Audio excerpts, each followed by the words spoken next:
isang kababayan natin ang na-achieve ito ng bonggang-bongga, ha? Umabot po ng higit 104,000 pesos ang naipon ni Ira Demdam. Lamang lang na 1,000 kay Aling Vicky, ha? Oo. Dahil isa siyang Zumba instructor sa Fairview, Quezon City. Inipon niya ito mula January 1, 2022 hanggang December 24 sa kanyang alkansya. Wow, maganda pala yan, ha? At bago matapos ang taon, ang pagbukas ng alkansyang exciting part ng Christmas ni Ira. Masaya siya at proud dahil katas ito ng pagising niya ng maaga at pagkembot, ha? Bilang dance instructor. Naku, mukhang mapapalaban na naman kami, Jigo, dito, ha? Oo, nakachinelas pa naman ako.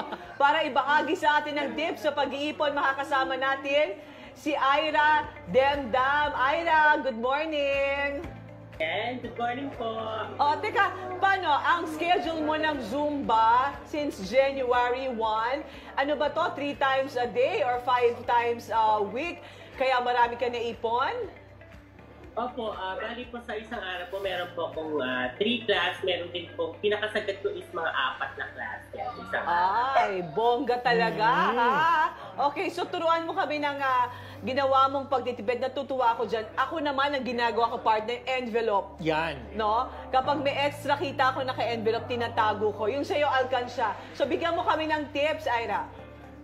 Ayun, katulad po sa akin, kasi po araw-araw po yung class po, syempre, minsan po wala. So, ginagawa ko po sa isang araw, so kailangan makapag-ipon po ako ng mga nasa, halimbawa po kasi mga nasa 400, 500. So, halimbawa, ang bayad po sa akin is nasa 800, 1,000. Kailangan po yung kalahati po nun, mahulog ko po sa isang araw. Yeah. So, kailangan hindi ako mababakante, kaya sa isang araw makapag-hulog po talaga ako. Yan. Ayun. Bakit nga pala sa sa garapuan, para nakikita mo ba na tumataas, ha? Parang ganon, kaysa sa bangko? Opo, diretso.